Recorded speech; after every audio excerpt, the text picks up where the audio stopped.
तो मलयालम इंडस्ट्री से आई हुई movie The Goat Life movie देखी, जिसमें पृथ्वीराज सुकुमारन लीड रोल में सर्वाइवल करते हुए दिखाई दे रहे हैं। जो कि सच बता रहा हूँ, अगर सलार मूवी छोड़ दो तो मैं पृथ्वीराज सुकुमारन को जानता भी नहीं था। जो कि उनकी जनगण मन मूवी है वो देखी है मैंने, पर उनको कुछ ऐसा ऑब्जर्व नहीं किया था मैंने। बाकी अभी तो बड़े मियाँ छोटे मियाँ में वो विलन भी बने हैं, उसमें देखा जाएगा।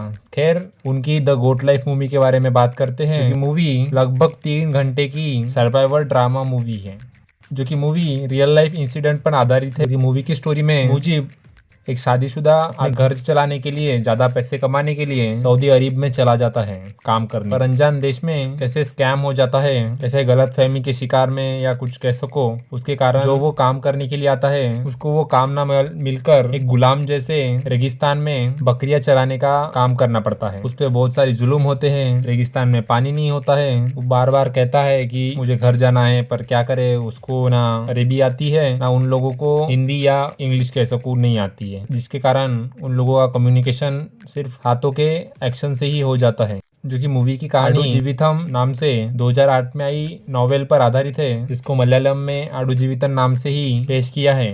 अब मूवी को समझने के लिए उसमें क्या घट रहा है, उसके लिए हमें लैंग्वेज की आवश्यकता पड़ती है। वो हिंदी हो जाए तो मुझे अच्छी तरीके से समझ में आती है और मैं अंडरस्टैंड। ये मूवी हिंदी में तो है, हिंदी में ही देखी मैंने, और इसको शायद लैंग्वेज की ऐसी जरूरत नहीं थी। अगर कोई भी डायलॉग भी नहीं होते तो भी अच्छे खासे से उसकी इमोशन, वो क्या कहना चाहता है, उसका दर्द, वो सब भले भाली ही पृथ्वीराज सुकुमारन के कैरेक्टर के चेहरे पर दिख रहा था। जिसके कारण तारीफ है पृथ्वीराज सुकुमारन की कि कितना बेहतरीन रोल उन्होंने निभाया है। तुमको बता तो दिया कि मूवी की कहानी में उस सऊदी अरबी देश से, उस रेगिस्तान से मुजीब कैसे निकलता है वो इसमें दिखाया है। पर वो रेगिस्तान में से भागने का जो सफर है, जो कि दूर तक रेगिस्तान में कोई रास्ता नहीं है, एक दूसरे का सहारा मिलकर कैसे भागते हैं, पानी मिलने का आभास होता है, उसके पीछे दौड़ना, तपते धूप में चलते हुए पैरों में छाले आना, डिहाइड्रेशन के शिकार होते होते मरते हुए बचना। 3 लोग एक साथ भागते हैं तो एक दूसरे के अंदर से भावना निकलती है कि भाई तू जिंदा रहना चाहिए।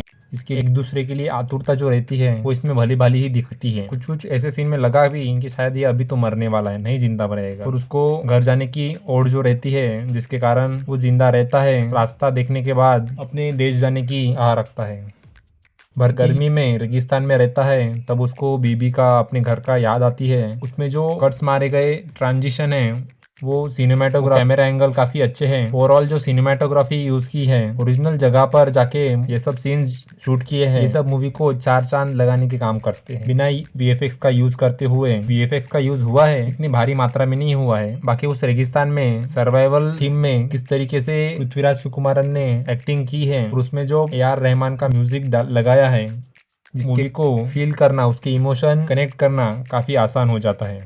क्योंकि आई होप तुम बॉलीवुड से ही सरबजीत मूवी रणदीप हुड्डा की, जिसमें रणदीप हुड्डा ने जिस तरीके से वो कैरेक्टर के लिए अपनी जान जोखिम में डाल दी थी वो ट्रांजिशन के लिए, उसमें भी ये पृथ्वीराज सुकुमारन का ये ट्रांजिशन काफी भयानक एक्टिंग के लिए क्रेज लग रहा है। आई होप कि वो ओरिजिनल होगा यार। साउथ वाले सिनेमा के लिए पागल जो रहते हैं, उसका गेटअप वो काफी ओरिजिनल फील होता है। रेगिस्तान में मुजीब की कमर, जब वो पैंट पहनता है, 3-4 साल उस रेगिस्तान में रहकर फाइनली वो भागने की चाह रखता है, तब वो पैंट पहनकर भागने की आस लगाता है, तब उसका पैंट उसकी आधी कमर हो जाती है। खैर, मूवी के लिए पृथ्वीराज सुकुमारन का पागलपन, या कह सकूं उस ओरिजिनल मुजीब का कहानी, इस मूवी को सच में गोड बना देती है। ग्रेटेस्ट ऑफ ऑल टाइम यार। बाकी मुजीब के रिलेशन को गाँव के थीम में बड़े मस्त थीम से, रोमांटिक एंगल से यार प्रेजेंट किया है, वो भी काफी अच्छा है। क्योंकि बीच बीच में ही रहते हैं वो विजन मुजीब को। खैर, उस रोमांटिक राह पर ना जाते हुए, और तुमने देखी हो तो कैसी लगी, अपने ओपिनियन कमेंट सेक्शन में बताओ, और मिलते हैं नेक्स्ट वीडियो में।